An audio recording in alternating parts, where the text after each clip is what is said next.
Hey folks, hope you're all doing well and welcome back to the channel. So I wanted to do this quick video about the Triumph reunion.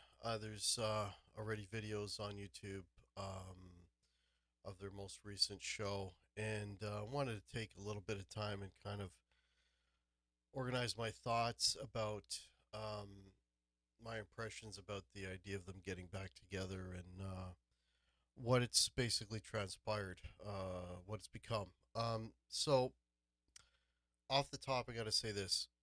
One thing you got to admit with this whole reunion thing is that Triumph has been very honest about the reunion right off the bat. They announced right away that Phil X was going to be playing guitar, Todd Kearns was going to be playing bass, Brent Fitz was going to be on the drums. Brent and Todd play in a lot of different bands. They play in Took, which is a great Canadian cover band. You should check them out. They also back up Slash. They just did something in they just did the Indianapolis Kiss Expo. So like they flew from the Triumph show back to do the next Triumph show. So these guys are journeymen. Is what point I'm trying to make. They're quite out there. They're doing a lot. Phil X, as you know, um, he's got his own band, The Drills, and plays with Bon Jovi, and he's another journeyman. And actually was in the last iteration of Triumph once Rick Emmett left back in the day. So these guys are all phenomenal players. Todd's a great singer as well as Phil, and so they were very honest at the beginning. Hey, we're gonna have these guys because without these guys, we're not gonna be able to do this material, right? So you know that at the outset. Um, Now, Mike Levine on whether he's going to show up or not, whether he's going to play or not. That was, I guess, if you wanted to complain about a gray area that was not really 100% determined, but based on what I've seen, there's been no sign of Mike Levine, and I've understood from other sources that Mike Levine has had is not doing well health wise and probably won't make most of maybe not even all the shows. Who knows, right? Um, so it's interesting that the way they came about this was, I think, a really, really smart way of doing it. So, you know, um, Rick's gonna sing what Rick can sing, and by watching the videos, Rick's high register is pretty much gone. Which, I mean, I'm not gonna, criticize him for that. I mean, it's age. It happens to all of us. Um, so he is doing the singing that he can sing, which is the lower register stuff. Um, and then when it gets into the high register, he's got Phil there or Todd, and they take over. So you've got songs that, you know, are you've got the two different voices, whatever. And then on backups, for the big choruses, of course, the two guys are backing them up, and it sounds, they're in pitch. These guys are journeymen. It sounds great. Um, Playing wise, though, what the other thing I found really really smart is when Rick's got fills to play when he is singing and he's got fills to play between verses, for example, he's got Phil playing those so that he can concentrate on the singing. Now, when the big solo comes around, the main solos, it's Rick. I mean, Rick can still play guitar. Rick is a fantastic guitar player. He was back then. He comes from this tradition of amazing Canadian guitar players, Randy Bachman, Alex, and all Frank Marino. Comes from the tradition of these amazing guitar players from Canada.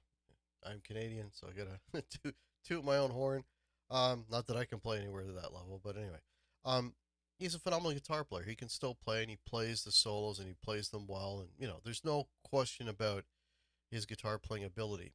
His voice isn't there, but at the outset, again, they said, "Hey, we're going to bring these two guys, and these guys are going to help us do the songs," and that's exactly what's happening. Um, Gilmore, he's got more of the higher register, but you know what? There's songs too that he's not singing at all, and he's got Todd Kern singing for him.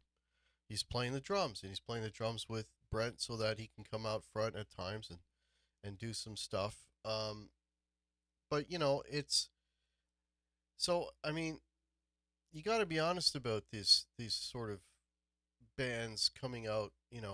and trying to do what they did in their 20s and 30s and their 70s. I mean, you got to be realistic about it, you know. Um, and you got to make a decision. It's like, well, you kind of know what it is at the outset. It's like, do I want to, pay money to see two guys doing what these guys can no longer do, but still have the two original guys on stage playing what they can do? I mean, is that something you want to pay for? Is that something you want to see? That's an entirely individual decision whether you want to do that or not. Um, and they're playing all the hits. Fight the good fight and spellbound and hold on and all that kind of stuff. Lay it on the line. They're playing all that stuff. So if you're a Triumph fan and you want to hear the hits and you want to hear the guys, you're getting that to an extent. I mean, you're not getting the full blown Triumph, but you're getting the songs. I mean, it's if you think about it, there's a lot of bands out there now that older bands, classic bands that kind of carry the name of the band, but there may only be one guy or maybe no guys, original members. I mean, in those bands. At least here, you've got two original guys, whether Mike Levine comes in or not, who knows. But you've got at least two original guys. They're out there. They're playing their parts.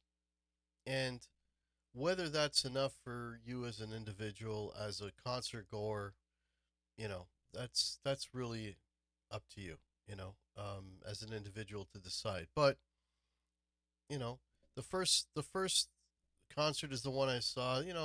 There's a little dicey timing things and some pitchy things going on there. But again, it's their first show. I'm sure they'll work out the kinks as they go along, and they'll get tighter and better, and the production overall will run smoother. But hey, you know what? If you want to see any semblance of Triumph, this is it. They didn't take the Rush route. Rush has always been more of they always try to keep it sort of contained. I mean, when for example, when they wanted keyboards in the band, they didn't hire a keyboard player. They got Getty to play keyboards and bass and sing and do all this sort of thing. And they're kind of, and that's what they're doing. Mind you, they did obviously they had to replace the drummer, and they did get somebody on keyboards to fill in some parts and do some backups. But and again, that even the way Rush is doing it, they're not nothing. Everything's sort of on the table. This is how we're going to do it. And this is what it is. And whether to complain about it or not, whether it's Rush or Triumph, I mean, you can complain. Don't go to the shows. I mean, if you want to see any semblance of the band as they are today, for what they're capable of doing today, then go to the shows. So, for whatever it's worth, that's my 2 cents on the whole Triumph reunion. Um, and there you go. So if you're new to the channel, please consider subscribing. Please hit the like button, and I will catch you next time. Cheers.